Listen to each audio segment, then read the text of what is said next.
Bonjour à tous et bienvenue dans ce 6h30. Le président de la République, Alassane Ouattara, est arrivé hier en fin d'après-midi à Ouagadougou, la capitale du Burkina Faso, pour prendre part au sommet du traité d'amitié et de coopération entre la Côte d'Ivoire et le Burkina Faso. Les travaux de la 6e conférence au sommet du TAC portent essentiellement sur l'évaluation de la mise en œuvre des décisions et recommandations de la 5e conférence au sommet, l'examen des dossiers spécifiques et l'adoption du cadre stratégique de concertation au niveau des chefs de gouvernement des deux pays. Un conseil des ministres conjoint est prévu ce mardi, présidé par les présidents Alassane Ouattara et Roch Marc Christian Kaboré.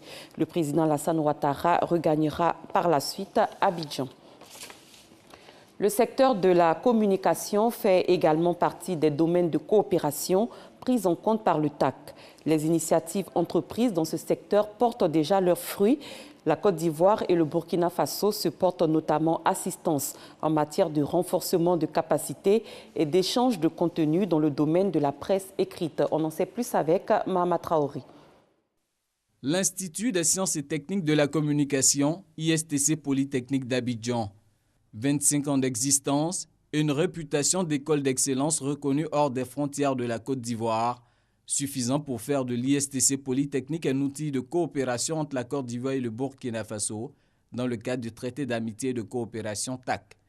Depuis 2016, l'ISTC Polytechnique entretient donc un partenariat avec son semblable burkinabé, l'Institut des sciences et techniques de l'information et de la communication ISTIC de Ouagadougou. Nous n'avons pas fait que signer ce partenariat, nous avons entretenu ce partenariat. Comment ? Alors, nous avons des échanges de programmes, des séances régulières que nous faisons, nous décortiquons nos différents programmes, les projets en termes de qu'est-ce que nous faisons dans 5 ans, dans le cadre de la numérisation des installations, qu'est-ce qui est fait au Burkina, que nous pourrions prendre comme exemple, et qu'est-ce que l'ISTC peut proposer comme longueur d'avance sur le Burkina et qui pourra donc nourrir cette réflexion. Depuis 2012, deux plumes se sont alliées pour peindre les multiples facettes de cette relation historique. Des plumes maniées par les organes de presse de service public Fraternité Matin de Côte d'Ivoire et Sidoya du Burkina Faso. C'est d'abord la coopération au niveau de l'échange d'articles. Si vous faites attention, souvent on reprend des éditoriaux de Sidoya, ils font pareil. On échange des stagiaires, on échange... je ne dirais pas des journalistes, mais par exemple, lorsqu'ils sont sur un sujet à l'extérieur, parfois nous, on n'envoie pas quelqu'un, mais on prend l'article de chez eux, on mutualise nos efforts. Tandem ISTC Polytechnique ISTIC, Fraternité Matin Sidoya. Deux partenariats fructueux résultant du traité d'amitié et de coopération Côte d'Ivoire-Burkina Faso. Leur lendemain s'annonce encore plus prometteur. Nous avons prévu, en termes de perspective, avec l'ISTIC, d'élargir le champ en termes de mettre en place une plateforme qui prenne en compte les autres pays de l'UEMOA. Et ça, c'est partie de la réflexion que l'ISTIC et l'ISTC Polytechnique ont entretenue. Et je pense que nous ne pourrons qu'aller de l'avant parce qu'il y a de la richesse dans la coopération, il y a de la richesse dans la multinationalité. Déjà, on est dans un projet de numériser toutes nos archives et de les mettre en réseau. Nous, on a 54 ans de l'histoire de la Côte d'Ivoire, chez nous, à Fraternité Matin, dans nos archives. Sidoya, ils ont fêté les 30 ans il y a 2 ans. Ils ont 30 ans de l'histoire du Burkina Faso. Et puis maintenant, tout le monde est obligé d'aller vers le journal numérique. On a commencé. Et aussi, ils ont commencé, nos amis de Sidoya. Et là, pareil, on est en train de voir comment on peut faire tout ça ensemble. L'audiovisuel n'est pas en marge de cet élan de coopération gagnant-gagnant. En témoigne le partenariat existant entre la RTI, Radiodiffusion Télévision Ivoirienne, et la RTB, Radiodiffusion Télévision du Burkina. Partenariat qui prévoit entre autres un échange de programmes, une coproduction d'œuvres audiovisuelles et un renforcement des capacités. Ils ne sont pas stressés, je te dis. Dans le domaine du transport aérien, la compagnie nationale Air Côte d'Ivoire s'agrandit. Elle vient d'acquérir un A320. C'est un avion fabriqué par le co-leader de la construction aéronautique mondiale, Airbus. Cet appareil de dernière génération va permettre à la compagnie d'augmenter le nombre de clients transportés chaque année et son chiffre d'affaires, ce qui lui permettra de se hisser au rang des grandes compagnies aériennes en Afrique et de maintenir sa place de leader dans la sous-région. La cérémonie officielle de remise de cet avion a eu lieu ce lundi à Toulouse, en France. Jour J-4 avant le début des 8e Jeux de la francophonie et c'est la dernière prière des confessions religieuses. Une journée interreligieuse pour prier pour la paix et le succès de ces Jeux à Abidjan. Initiée par le Forum national des confessions religieuses de Côte d'Ivoire, cette journée a été l'occasion pour les musulmans et chrétiens de se mettre ensemble pour demander à Dieu de veiller sur la Côte d'Ivoire pendant ces Jeux. La séance de prière qui a eu pour cadre l'espace Canal Bois à Trècheville s'est déroulée en présence du ministre Robert Begré-Mambé et Messamba Bamba, directeur des cultes représentant le ministre d'État, ministre de l'Intérieur et de la Sécurité Ahmed Bakayoko. Issa Tchonan Iyo. Fin des séances de prière pour le succès des 8e Jeux de la francophonie par le Forum national des confessions religieuses de Côte d'Ivoire. Musulmans et chrétiens à travers chants, prières et louanges ont invoqué Dieu pour qu'il protège la Côte d'Ivoire pendant ce grand rassemblement sportif et culturel de la jeunesse francophone. Dieu, c'est le temps et la patience.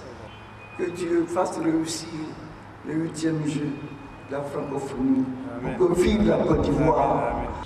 Bismillahirrahmanirrahim. Alhamdulillahi Rabbil Alamin.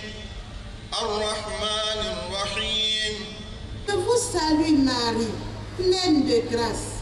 Le Seigneur est avec vous. Vous êtes bénie entre toutes les femmes. Et Jésus, le fruit de vos entrailles, est béni. La journée de lecture des livres saints, les semaines de prière et la journée de prière interreligieuse sont les 3 actes des hommes de Dieu pour marquer leur soutien à la réussite de ces Jeux. Un geste salué par les autorités. La plus grande richesse de la Côte d'Ivoire, ce sont ses habitants. Dieu a horreur de la haine. Il aime les odeurs de l'amour. Et c'est ce que nous, Ivoiriens, nous devons nous servir entre nous, l'amour. Et nous avons demandé aux confessions religieuses, après les Jeux de la francophonie, de continuer à prier pour que ce pays soit uni. La cérémonie de ce matin a été bénie par une fine pluie. C'est la preuve que toutes ces prières qui ont été élevées depuis des jours sont exaucées.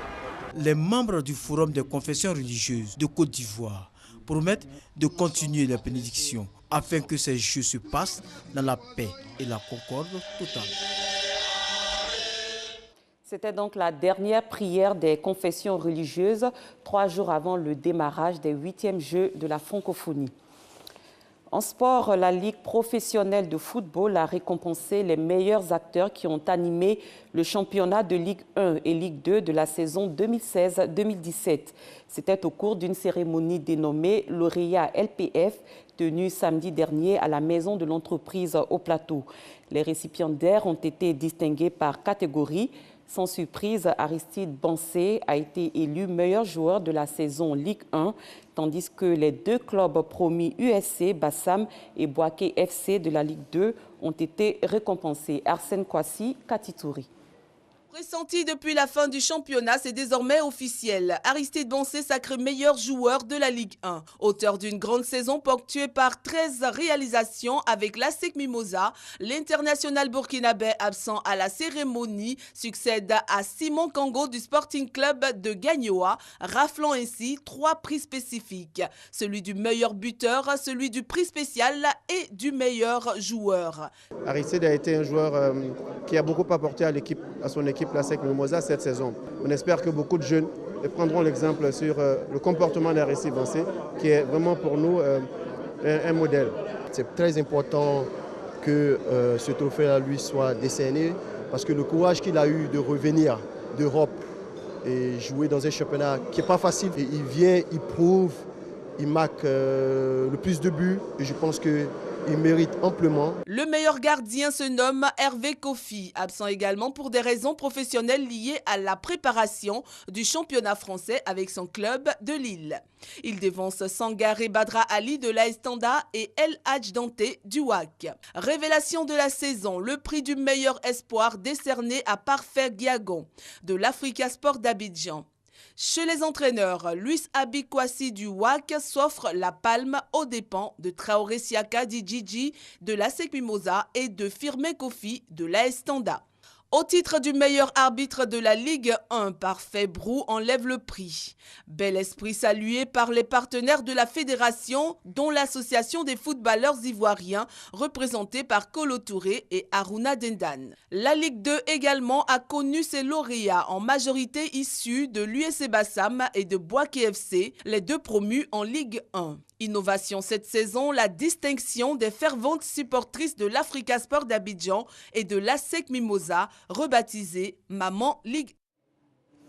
Après le sport, place à la culture. Le groupe Magic System a 20 ans. Les magiciens vont célébrer ce 20e anniversaire à travers des spectacles à Abidjan et dans 15 capitales africaines.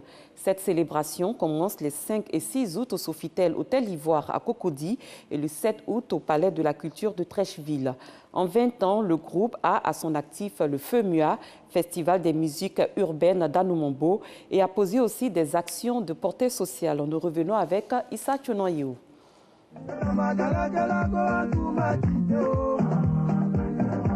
20 ans de présence sur scène pour le groupe Magic System. C'est le moment pour Asalfo, Manaja, Goudé et Tino de remercier les nombreux fans. La célébration de ce 20e anniversaire sera marquée par une série de concerts tant en Côte d'Ivoire que sur le continent africain. En 20 ans de carrière, le groupe s'est illustré par une régularité dans la production d'albums et a glané beaucoup de lauriers. 20 ans qui vont nous permettre de communier, de dire aussi comme un enfant qui part à l'aventure, qui vient dire à ses parents, je suis allé à l'aventure, voilà ce que j'ai pu avoir. 20 ans pour dire que nous avons mûri et ce n'était pas évident d'atteindre ces 20 ans ensemble. C'est surtout ça qui est le plus important, d'être parti et de rester là ensemble. Et cela, ça se fête. Donc on va le fêter avec toute la Côte d'Ivoire, avec toute l'Afrique. Magic System ne s'est pas contenté de sortir seulement des albums. Il a mis en place le Festival de musique urbaine d'Anoumambo, FEMUA, lucarne d'expression pour tous les artistes africains. Ce groupe a aussi posé des actions sociales. C'est un groupe éco-citoyen. On a posé beaucoup d'actes positifs en faisant beaucoup de choses, en créant des écoles, en réhabilitant des pouponnières. Nous évoluons dans la même lancée. C'est pour ça que nous avons initié cette tournée. Voilà, pour dire merci à toute l'Afrique. Le groupe Magic System commence la célébration de ce 20e anniversaire par des spectacles les 5 et 6 août prochains au Sofitel Hôtel Ivoire et le 7 août au Palais de la Culture de Trècheville. La tournée africaine, elle, démarre à partir du mois d'octobre. Magic System, c'est plus d'une dizaine d'albums, 16 disques d'or et 3 de platine en 20 ans de carrière.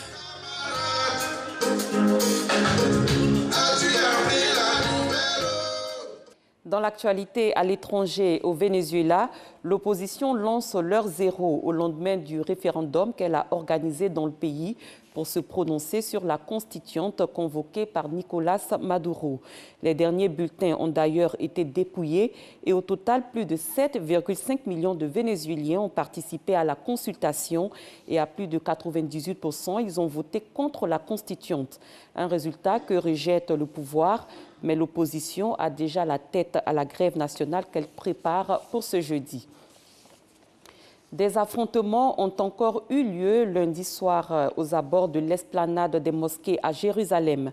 Les policiers ont dispersé une manifestation et des Palestiniens ont jeté quelques pierres. La tension reste assez forte aux alentours de la vieille ville. Les musulmans refusent de passer par les détecteurs de métaux installés par les autorités israéliennes pour aller prier. Le service américain de vidéo en ligne Netflix a vu son nombre d'abonnés progresser fortement au deuxième trimestre pour franchir pour la première fois la barre des 100 millions d'abonnés, désormais légèrement plus nombreux à l'international qu'aux États-Unis. C'est la fin de ce 6h30. Merci de l'avoir suivi. Très bon début de journée à tous et à toutes.